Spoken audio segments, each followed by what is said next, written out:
চলমান সময়ে যারা মনে করতেছেন যে আমরা ক্ষমতায় বসে পড়েছি, যা ইচ্ছা তাই করব, না, যা ইচ্ছা তাই করা যাবে না।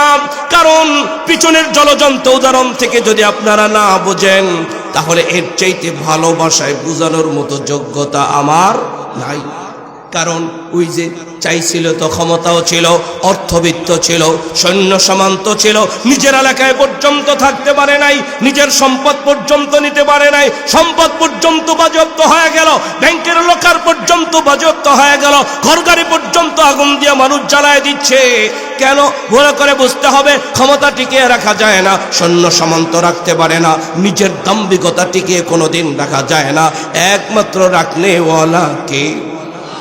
কুরআনুল কারীম খুলে দেখেন, আল্লাহ বলেন, কুলিল্লাহুম্মা মালিকাল মুলকি তুতিল মুলকা মান তাশা ওয়া তুইজ্জু মান তাশা ওয়া তুযিল্লু মান তাশা বিয়াদিকাল খায়র ইন্নাকা আলা কুল্লি শাইইন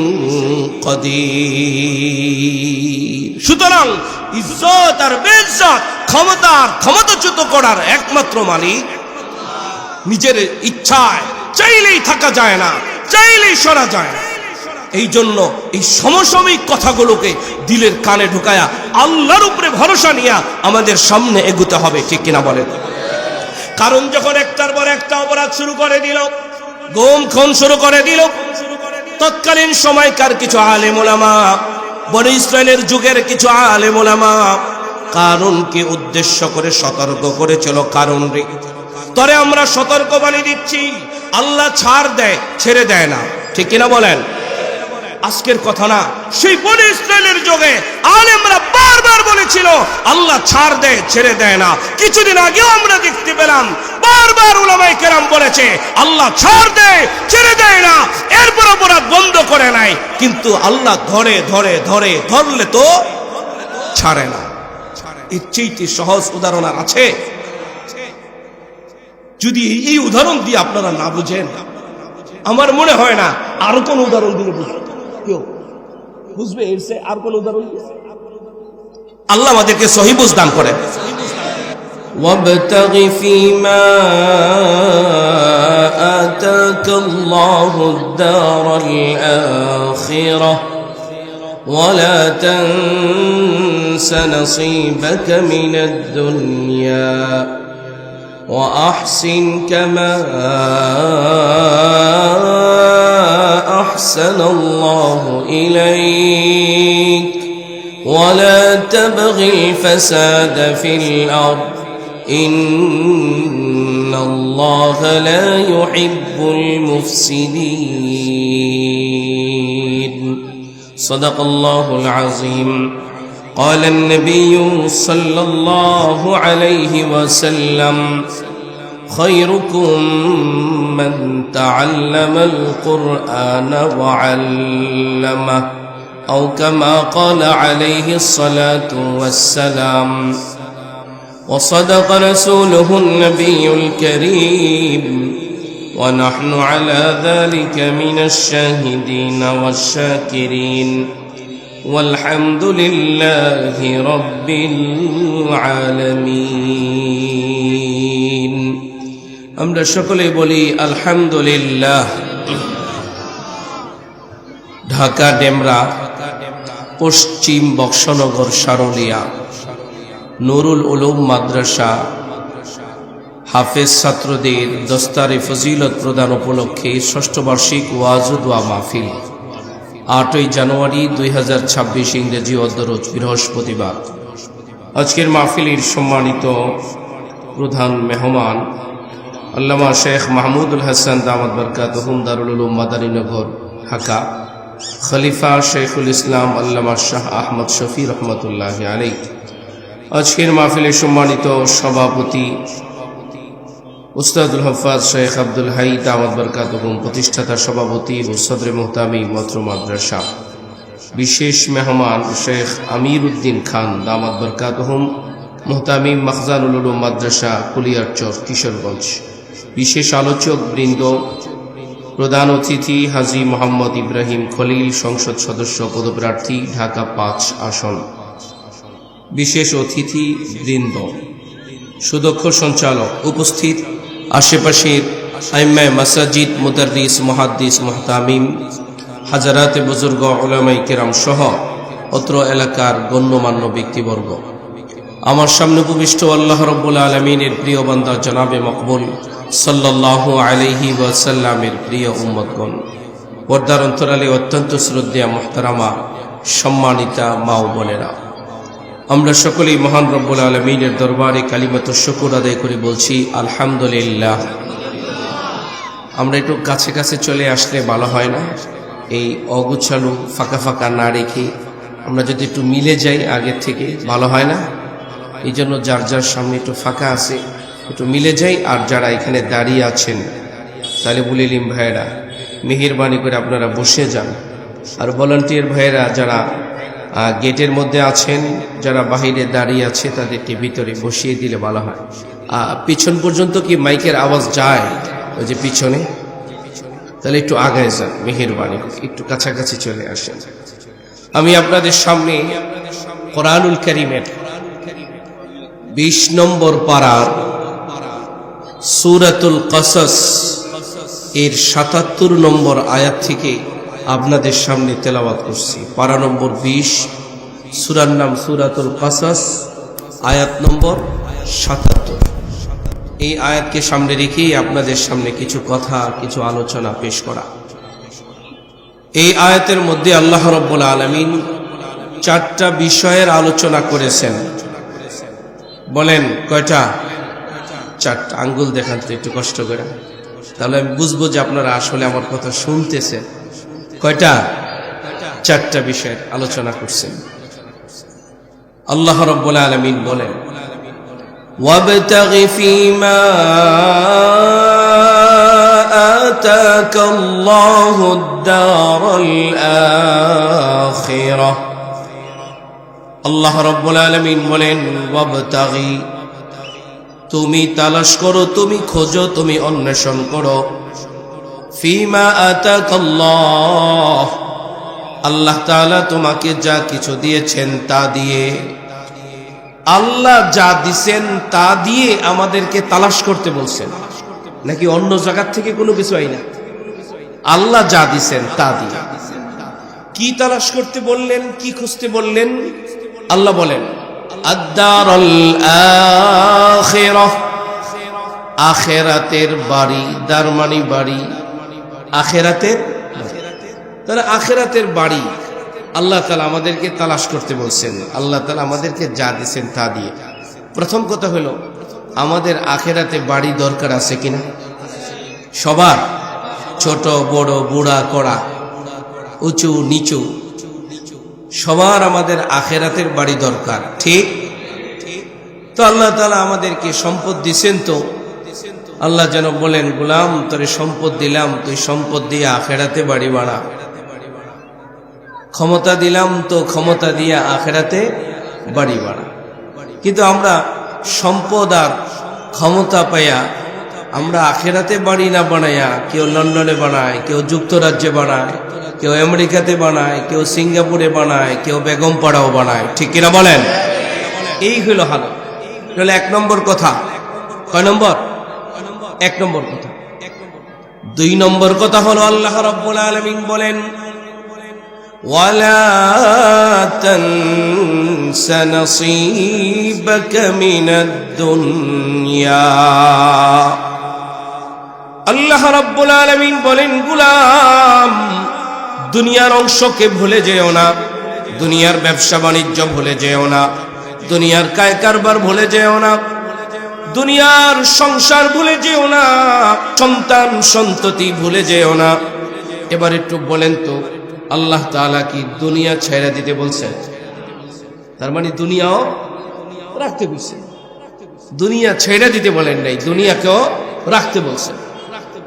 কিন্তু আমরা লক্ষ্য করি, মাঝে মাঝে দেখতে পাই কিছু মানুষ এমন দেখা যায়, লাল শালু পরে, লাল গামছা পরে মাজারে মাজারে ঘুরে। যদি জিজ্ঞেস করা হয় কি করো, কয় আল্লাহ খুঁজি। আল্লাহ খুঁজতে মাজারে যায়, আমারে খুঁজতে হইলে আমার বাড়িতে যেতে হবে, ঠিক কিনা? আল্লাহর ঘরে না এসে, মসজিদে না এসে মাজারে মাজারে ঘুরে, কেন? আল্লাহ খুঁজি। তোমার কি সংসার নাই? কয় আছে, ছেড়ে দিছি। ছেলে মেয়ে নাই? কয় আছে, তাও ছেড়ে দিছি। ঘর বাড়ি নাই? আছে, কয় ছেড়ে দিছি। সব ছেড়ে দিয়ে এবার মাজারে মাজারে ঘুরে। পয়গম্বর বলেন, লা রুহবানিয়াতা ফিল ইসলাম, ইসলাম ধর্মে কোনো বৈরাগ্যবাদিতা নাই। সুতরাং দুনিয়া যতটুকুন হালাল করতে হবে, যতটুকুন হারাম ছাড়তে হবে, হালাল টুকুন ধরা, হারাম টুকুন ছাড়া। এটা 2 নম্বর কথা শেষ। তো 4টা কথার আলোচনার মধ্যে কয়টা হইল? বাকি আছে কয়টা? আর 2টা কইতে 2 মিনিট লাগবে। আলোচনা শেষ। আমি তো আরো আগে আসতাম, হঠাৎ করে আমার আম্মা অসুস্থ হয়ে গেছেন। আম্মাকে নিয়ে হাসপাতাল গেছি, আবার হাসপাতাল থেকে ডাক্তার দেখিয়ে এরপরে আবার বাসায় গেছি। আম্মাকে রেখে তারপরে রওনা দিছি। আমি ভাবি নাই যে এত আগে পৌঁছতে পারবো। আল্লাহ তাআলা সহজ করছেন, পৌঁছাই দিয়েছেন। আল্লাহ শুকর, আলহামদুলিল্লাহ। এখান থেকে আবার আমাকে আরেক জায়গায় যেতে হবে, সেই গজারিয়া।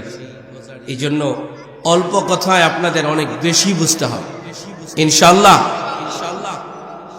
3 নম্বর কথা হলো, ওয়া আহসিন কামা আহসানাল্লাহু ইলাইক। আল্লাহ রাব্বুল আলামিন বলেন, গোলাম, আল্লাহ তাআলা তোমার প্রতি যেমনি ভাবে দয়া করছেন, অনুগ্রহ করছেন, ইহসান করছেন, তুমিও মানুষের প্রতি ইহসান করো, দয়া করো, অনুগ্রহ করো। মানুষের ক্ষতি করিও না, মানুষের প্রতি জুলুম করিও না, অন্যায় অবিচার করিও না, মানুষের প্রতি দয়াপ্রবণ হও, মানুষের উপকার করো। তো বলেন তো, আল্লাহ তাআলা আমাদের উপরে দয়া করছেন কি করেন নাই? এই যে দেখেন না, কিছুদিন আগে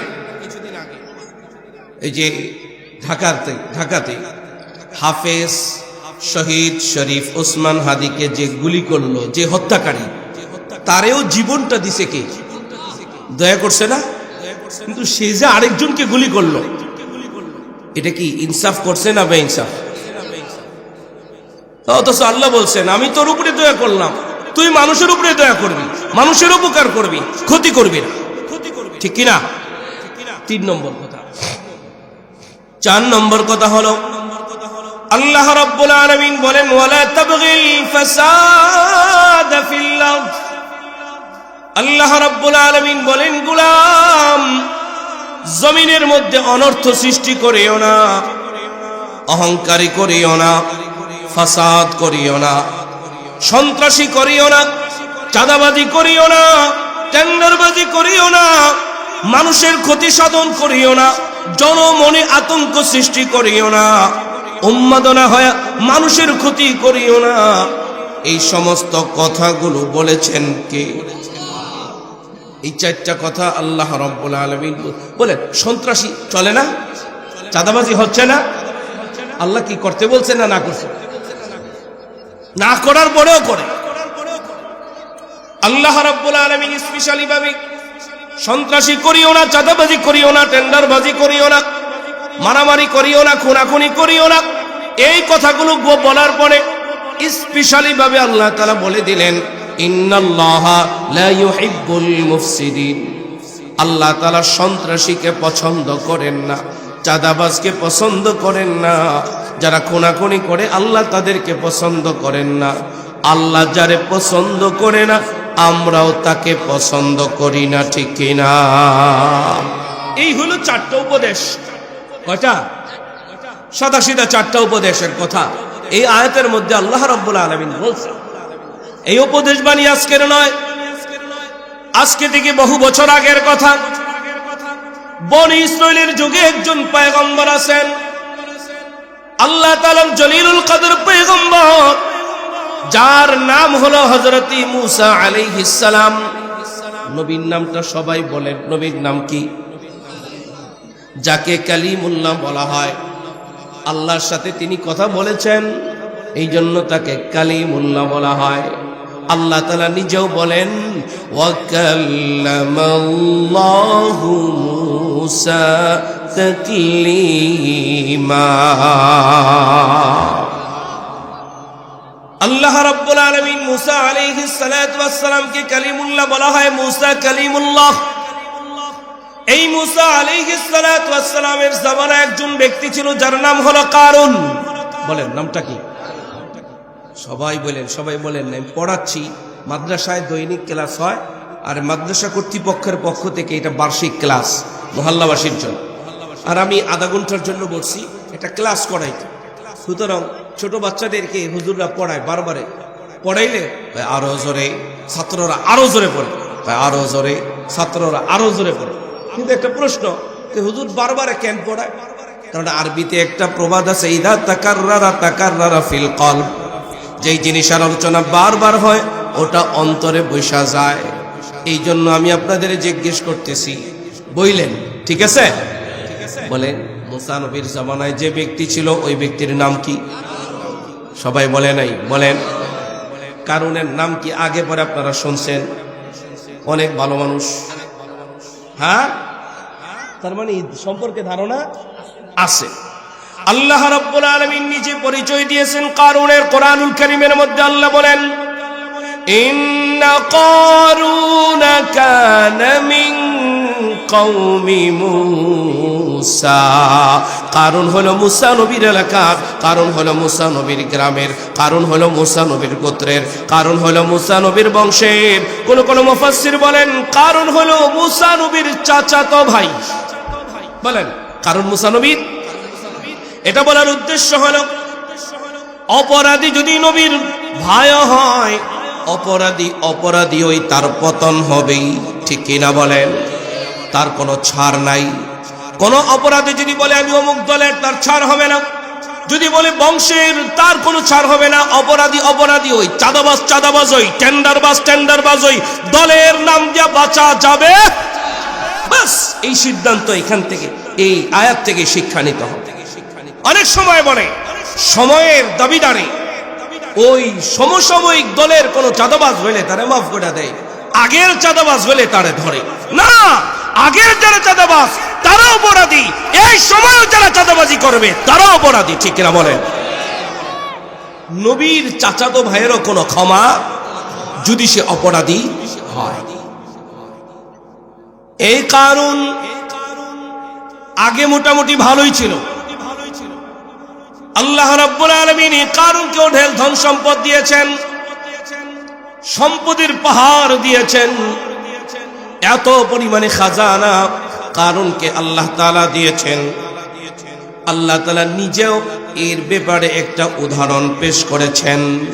কি পরিমাণ সম্পদ আল্লাহ তাআলা কারুনকে দিয়েছেন, আল্লাহ নিজেই বলেন, وآتيناه من الكنوز ما إن مفاتحه لتنوء بالعصبة أولي القوة। আল্লাহ রাব্বুল আলামিন কারুনকে এত অঢেল ধন সম্পদ দিয়েছেন। সম্পদের বিবরণ দিতে যাইয়া আল্লাহ রাব্বুল আলামিন চাবির বিবরণ দিয়েছেন। উদাহরণ দিলে আপনাদের বুঝতে আরো সহজ হবে। প্রত্যেকের বাড়িতে আলমিরা থাকে, আলমিরার চাবি থাকে কি থাকে না? আলমিরার মধ্যে গুরুত্বপূর্ণ জিনিস সম্পদ রেখে রেখে আবার তালা মারা হয়, ওই তালার একটা চাবি আছে না? আল্লাহ রাব্বুল আলামিন কারুনকে এত পরিমাণ আলমিরা ভর্তি অগণিত ধনভাণ্ডার দিয়েছেন যে আলমারি ভর্তি এত পরিমাণে যে ওই আলমিরার চাবিগুলো বহন করবার জন্য একজন আর দুইজন নয়, একদল শক্তিশালী পুরুষ মানুষ লাগতো। একদল, এক গ্রুপ। তাহলে এবার একটু বলেন তো, চাবি বহন করার জন্য যদি একদল পুরুষ মানুষ লাগে তাহলে চাবি বেশি না কম? চাবি যদি এত হয়, ওই চাবি আলমারি কি পরিমাণ, ঠিক কিনা? আর যদি বলেন আমরা আলমিরা দিয়ে বুঝি না, আমাদেরকে ব্যাংকের হিসাব দিয়ে বুঝান। ব্যাংকের হিসাব দিয়ে বুঝাইতে গেলে আর একটা উদাহরণ দেই। কিছুদিন আগে যে একটা পত্রিকায় খবর ছাপলো, কার যেন ব্যাংকের লকারের মধ্যে 832 ভরি স্বর্ণ। কি ধরা পড়ে নাই? হ্যাঁ ধরা পড়ছে। এই খবর মোটামুটি আপনাদের কাছে আছে। আবার ওদিক থেকে আবার রিটার্ন কথা হলো, যে চাবি আমার কাছে, আমার লকার খুললো কেন? তার মানে আমি বুঝাইতে চাইলাম এই লকারের একটা চাবি আছে।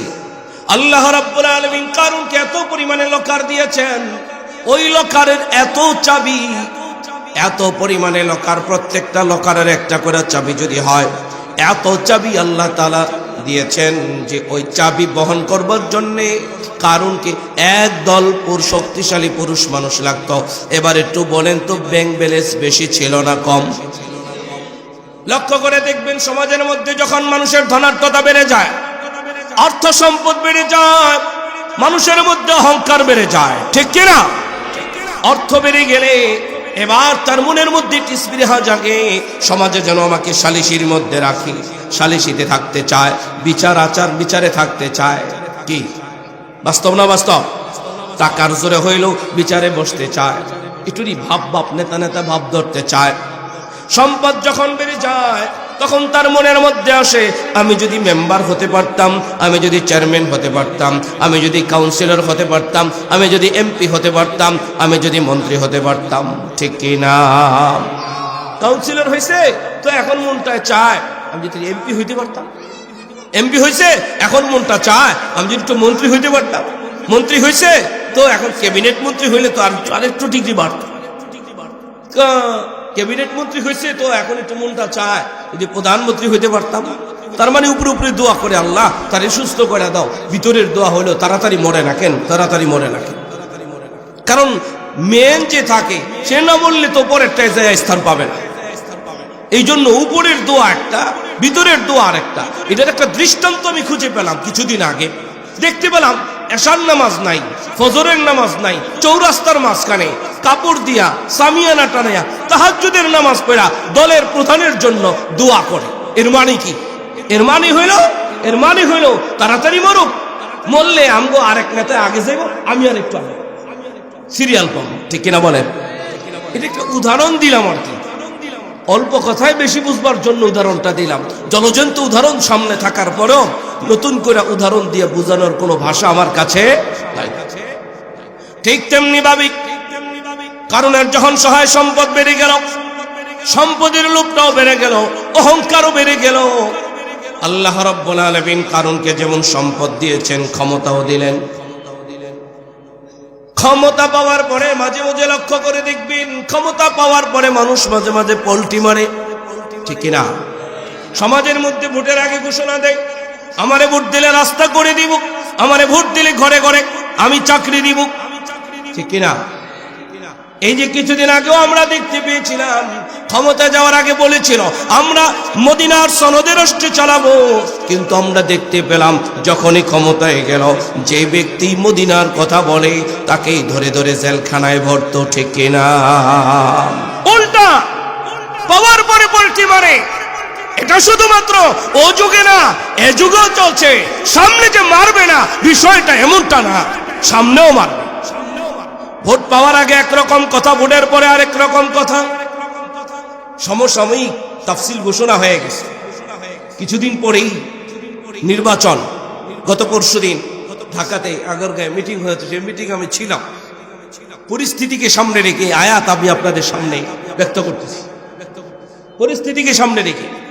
কারণ এই কথা যদি আপনাদেরকে না জানাই, আল্লাহর কাছে আদালতে আমাদের কাছে যে মাইক এসেছে আমরা যে বলি নাই, এই কারণে আল্লাহর কাছে আমাদের জবাবদিহিতা করতে, অন্তত পক্ষে নিজেকে বাঁচানোর জন্য হলেও আপনাদের কান পর্যন্ত পৌঁছবার জন্য কথাটা বলা। আর আল্লাহর কাছে দোয়া করি, আল্লাহ আপনি বান্দার দিলে কথা ঢুকায় দিন। সহায় সম্পদ যখন বেড়ে যায়, অহংকার বেড়ে যায়, ক্ষমতা যখন বেড়ে যায়, মানুষ পল্টিবাজির অভ্যাস করে যায়। ভোট পাওয়ার আগে বলে এটা করব সেটা করব, কৃষকের সাথে দেখা করি, মুদি দোকানদারের সাথে দেখা করি।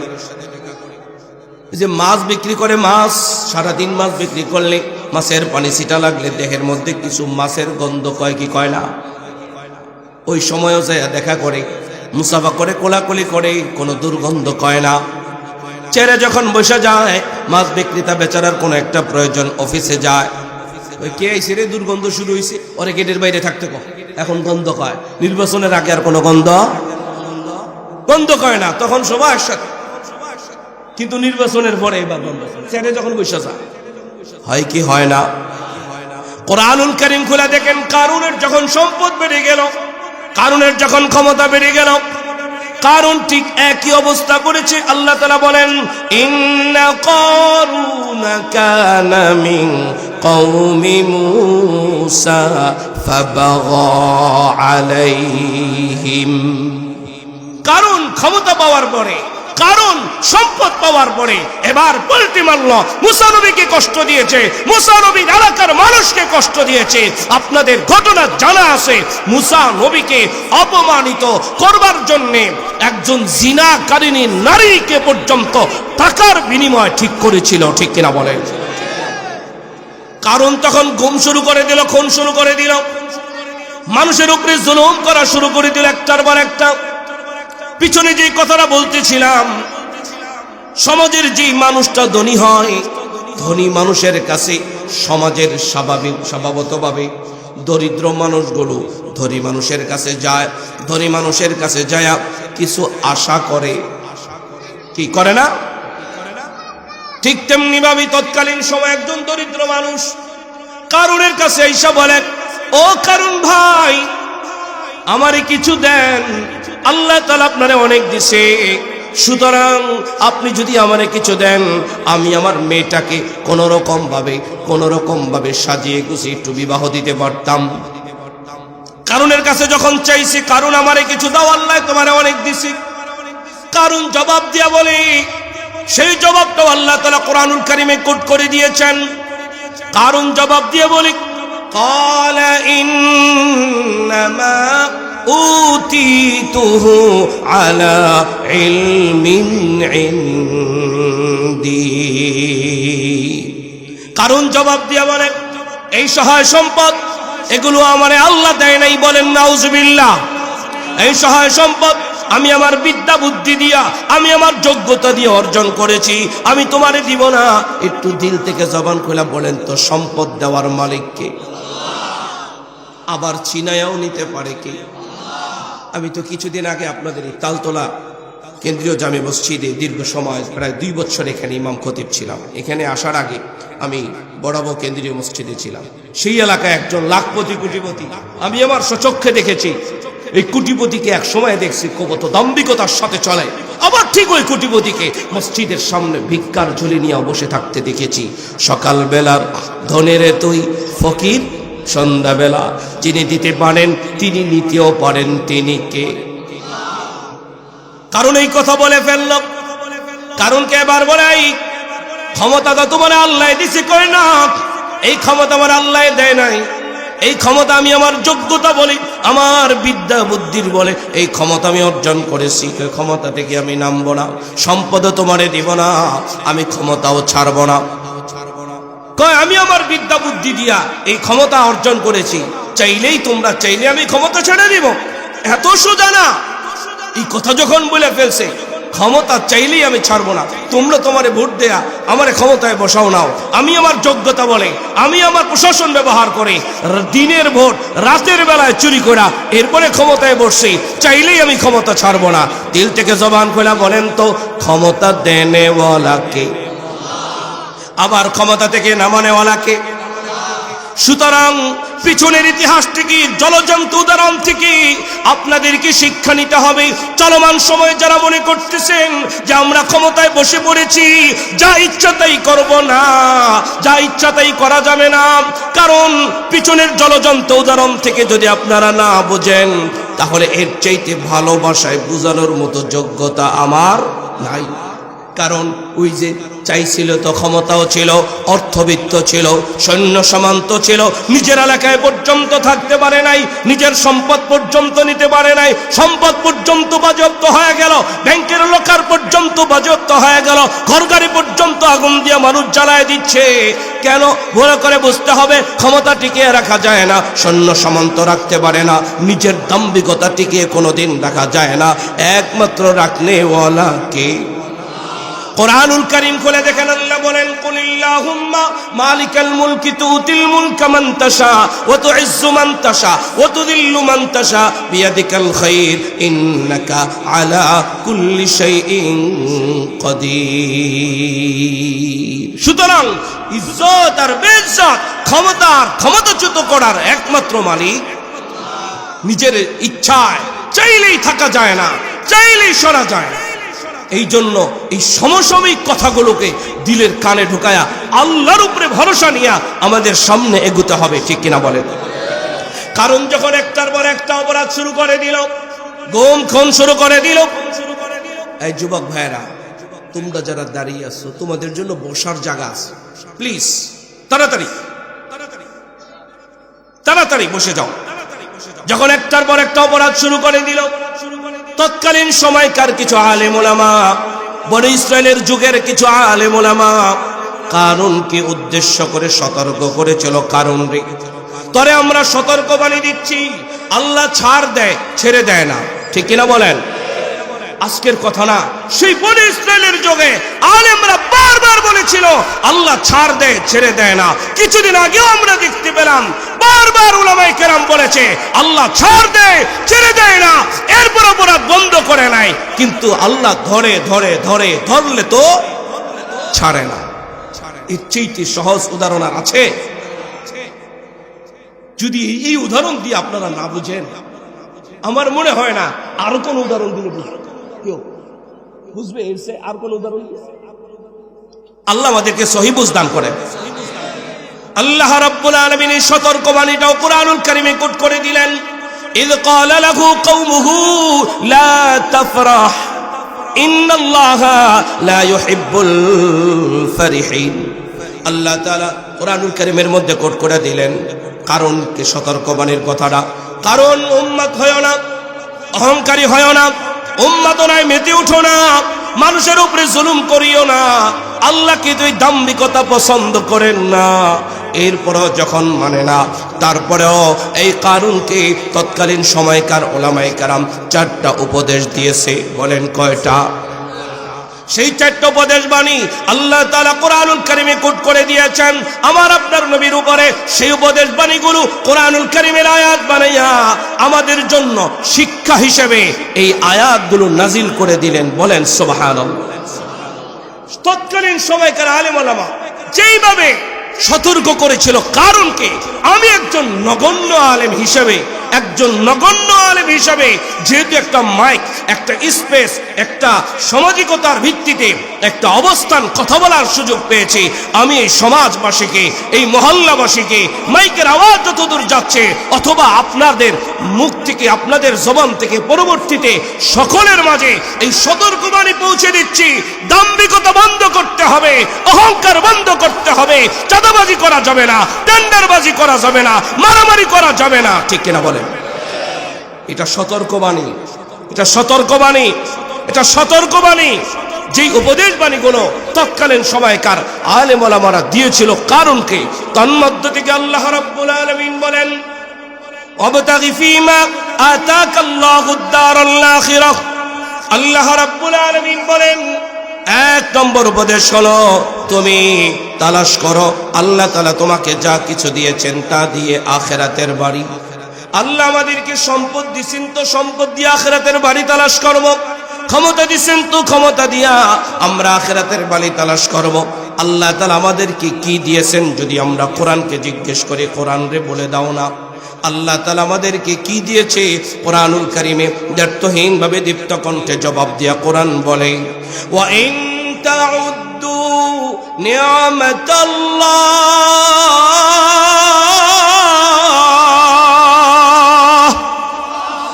কোরআনুল কারীম জবাব দিয়া বলে, যদি তোমরা আল্লাহর নিয়ামত একটা একটা করে গুনতে থাকো, লা তুহসুহা। এই আয়াতের ব্যাখ্যায় মুফাসসিরিন কেরাম লেখেন, পৃথিবীর শুরু থেকে নিয়ে কিয়ামত পর্যন্ত সমস্ত মানব দানব মিলে যদি আল্লাহর নিয়ামত একটা একটা করে গুনতে থাকে, দুনিয়ার মানব দানব সব শেষ হয়ে যাবে, কিয়ামত সংগঠিত হয়ে যাবে, তবুও আল্লাহর নিয়ামত গনে গনে শেষ করা সম্ভব নয়। একটু বলেন তো, আল্লাহ আমাদেরকে বেশি দিবেন না কম? তাহলে আল্লাহ তাআলা এত দিলেন, আসমান জমিন নিয়ামত, চন্দ্র সূর্য নিয়ামত, বৃক্ষ তরুলতা নিয়ামত, এই দুই চোখে যা দেখি আর যা দেখি না, এই সবগুলি নিয়ামত দেনেওয়ালা কে? সুতরাং এত কিছু আল্লাহ দিছে, চাইলে আমরা আসমান দিয়েও আখিরাতে বাড়ি বানাইতে পারি, এত বড় আসমান দিছে। শেখ আব্দুল কাদের জিলানী রহমাতুল্লাহি আলাইহি বলেন, আল্লাহর কোন বান্দা যদি আসমানের দিকে তাকাইয়া গভীর রজনীতে আল্লাহকে আল্লাহ বলে ডাক দিয়ে বলে, আল্লাহ তুমি এত বড় আসমান বানাইছো, এই কথাটা যদি গভীর রজনীতে ওইটা কোন আল্লাহর বান্দা আল্লাহকে খুশি করার জন্য বলে, আল্লাহ তুমি আসমান বানাইছো, এত বড় আসমান তোমার, এই কথাটা বলতে দেরি হয়। শেখ আব্দুল কাদের জিলানী রহমাতুল্লাহি আলাইহি বলেন, বলতে দেরি হয়, তার আমল নামায় 1000 রাকাত নফল নামাজের নেকি উঠতে দেরি হয় না। চাইলে জমিন দিয়ে আমরা আখিরাতে ঘর বানাইতে পারি, আখিরাতকে দামি বানাইতে পারি। খাল বিল নদ-নদী সাগর মহাসাগর সবগুলো কার নিয়ামত? সব আল্লাহর নিয়ামত। যদি এদিক থেকে ফিরে এসে আমরা আত্মীয়তার বন্ধনের দিকে চলে যাই, মা বাবা সন্তানের জন্য নিয়ামত, সন্তান মা বাবার জন্য নিয়ামত, ভাই বোনের জন্য নিয়ামত, বোন ভাইয়ের জন্য নিয়ামত, পড়শি পড়শির জন্য নিয়ামত, একে অপরের জন্য নিয়ামত, ইমাম মুসল্লির জন্য নিয়ামত, মুসল্লি ইমামের জন্য নিয়ামত, সরকার জনগণের জন্য নিয়ামত, জনগণ সরকারের জন্য নিয়ামত, এই মাদ্রাসার ছোট্ট ছোট্ট কচিকাচা মাসুম বাচ্চারা এই মহল্লাবাসীর জন্য নিয়ামত, ঠিক কিনা? হাফেজ কোরআন আপনাদের জন্য নিয়ামত, আজকে যাদের মাথায় পাগড়ি পরানো হবে তারা আপনাদের জন্য নিয়ামত, মহা নিয়ামত। বুজুর্গ উলামায়ে কেরামের জবান মুবারক থেকে আপনারা শুনবেন ইনশাআল্লাহ। আমি শুধুমাত্র একটুখানি টাচ দিয়ে গেলাম। সেই সমস্ত কথাগুলোর মধ্যে থেকে একটা পয়েন্ট, মা বাবা সন্তানের জন্য নিয়ামত, সন্তান মা বাবার জন্য নিয়ামত, এই পয়েন্টটার উপরে আমি 5 মিনিট কথা বলবো ইনশাআল্লাহ। যদি এবার 3.5 হাত বডির দিকে চলে যাই, মাথা থেকে নিয়ে পায়ের পাতা পর্যন্ত সুন্দর বডি স্ট্রাকচার দেনেওয়ালা কে? উঠায়া জবানটা খুলে বলেন দেনেওয়ালা কে? আর জোরে বলি কে? মোটা দাগে আল্লাহ তাআলা 3টা কথা বলেছেন। আল্লাহ রাব্বুল আলামিন বলেন, ফি আইয়ি সূরাতিম মা শাআ রাক্কাবাক। আল্লাহ বলেন, গোলাম রে, চোখের জায়গায় চোখ দিলাম, কানের জায়গায় কান দিলাম, হাতের জায়গায় হাত দিলাম, নাকের জায়গায় নাক দিলাম, গালের জায়গায় গাল দিলাম, কপালের জায়গায় কপাল দিলাম, মাথা থেকে নিয়ে পায়ের পাতা পর্যন্ত সুন্দর করে যেখানে যা দরকার সবকিছু দেনেওয়ালা কি? আল্লাহ যদি চাইতেন নাকটা একটু বাঁকা করে দিতে পারতেন কি পারতেন না? কারো কারো নাকের ভিতরের গোশত একটুখানি বাঁকা, ফলে সারা জীবন ঠান্ডায় মরে, ঠিক কিনা? আল্লাহ যদি চাইতেন আমার নাকটারে বাঁকা করে দিতে পারতেন, দেন নাই। সুন্দর করে বডি স্ট্রাকচার সাজানেওয়ালা কে? আরে যে আমার এত সুন্দর বডি স্ট্রাকচার দিছেন, আমি তারে মারি, ঠিক? এই কথায় একমত? আরেকটা কথা মনে পড়ছে, মাঝখানে কথাটা মনে ছুটে গেছিল, সেই কথাটা এই জায়গায় বলে দেই। বেনামাজি যে কারুনের দলে সে, বলেন বেনামাজি যে কারুনের দলে সে, বলে মুখস্থ করেন, বেনামাজি যে কারুনের দলে। যদি আপনার বাবা বেনামাজি হয় কারুনের দলে, আপনার ভাই বেনামাজি হয় কারুনের দলে, আমার ভাই বেনামাজি হয় কারুনের দলে, আমার নেতা বেনামাজি হয় কারুনের দলে, আপনার নেতা বেনামাজি হয় কারুনের দলে, ঠিক না? আপনার এলাকার কমিশনার যদি বেনামাজি হয় কারুনের দলে, এমপি যদি বেনামাজি হয় কারুনের দলে, আমরা বেনামাজির দলে নাই, কারুনের দলে নাই। কে কে রাজি? পাক্কা পাক্কা? মুসানবীর দলে, কারুনের দলে নাই, ঠিক তো? ঠিক তো? আল্লাহ তাআলা আমাদেরকে কবুল করেন, বলেন আমিন। সুতরাং কারুনের দল তৈরি করে মাদ্রাসা, না মুসানবীর দল তৈরি করে? বলেন, মাদ্রাসায় নামাজি বানায় না বেনামাজি? মুহাম্মদের দল তৈরি করে না আবু জাহালের দল তৈরি করে? আবু জাহাল সন্ত্রাস, ঠিক কিনা? আবু জাহাল সন্ত্রাস ছিল। সুতরাং আমরা আবু জাহালের দলে নাই, আমরা মুহাম্মদুর রাসূলুল্লাহর দলে। কে কে? ঠিক তো? আল্লাহ আমাদেরকে কবুল করেন। বাকি অল্প কথায় অনেক বেশি বুঝার তৌফিক দান করেন। কথাটা সমসাময়িক হিসেবে বলে গেলাম। মসজিদে আজান হবে, আজানের সময় মিছিল করবেন, কারুনের দল হয়া সন্ত্রাসী তো করবেই, ঠিক কিনা? যারা আল্লাহর সাথে গাদ্দারি করে, আল্লাহর আদেশের সাথে যারা গাদ্দারি করে, যারা সমাজের সাথে, মানুষের সাথে, গণমানুষের সাথে, মানবতার সাথে, তারা অবশ্যই গাদ্দারি করবে, কোনো সন্দেহ। সুতরাং বেনামাজির দলে থাকার কোনো দরকার নাই। বলে গেলাম, মাথা যার, ব্যথা তার, আপনার কবরে আপনি যাবেন, আমার কবরে আমি যাব। আমি জানায় গেলাম মেসেঞ্জার হিসেবে, শুধুমাত্র আপনাদের কান পর্যন্ত পৌঁছে এলাম। আল্লাহ তুমি তোমার বান্দাদের দিল পর্যন্ত পৌঁছে। তাহলে আল্লাহ তাআলা আমাদেরকে যত নিয়ামত দিয়েছেন সবগুলো কার পক্ষ থেকে? দামি না বেদামি? 2 নম্বর, এই বডি স্ট্রাকচারের কথা বলতে গেলে মোটা দাগের 2 নম্বর কথা হলো, আল্লাহ বলেন ওয়ালাকাদ কাররামনা বানি আদম। আল্লাহ বলেন গোলাম রে, তোর সম্মানের মুকুটটা আমি পড়াইলাম। 3 নম্বর মোটা দাগের কথা হলো, আল্লাহ বলেন সূরাতুত তিনের মধ্যে বলেন ওয়াত-তিন ওয়াজ-যাইতুন ওয়া তুরি সিনিন ওয়া হাযাল বালাদিল আমিন। 3 ফলের কসম, যাইতুন ফলের কসম, সিনাই পর্বতের কসম, বালাদে আমিন, মক্কাতুল মুকাররমা, মদিনাতুল মুনাওয়ারা। 2 নগরীর কসম, 4টা কসম, পক্ষান্তরে 5টা কসম। মূল কথাটা বলতে যায় আল্লাহ বলেন, আল্লাহ রাব্বুল আলামিন বলেন এক শুধুমাত্র 1 তাকিদ আর 2 তাকিদ না, বলে লাম তাকিদ, কদ তাকিদ, জমা তাকিদ দিয়ে বলেন রে গোলাম, আমি তোরে সবচেয়ে সুন্দর করে বানাইলাম। সুতরাং যিনি আমার সুন্দর করে বানাইছেন আমরা তার কথা মানি। কারা কারা রাজি? কারা কারা রাজি? কারা কারা রাজি? আল্লাহ তাআলা আমাদের সবাইরে কবুল করেন, বলেন আমিন। আমরা সকলে বলি মারহাবা। আমাদের মাঝে হযরত চলে আসছেন, এখন পাগড়ি অনুষ্ঠান হবে ইনশাআল্লাহ।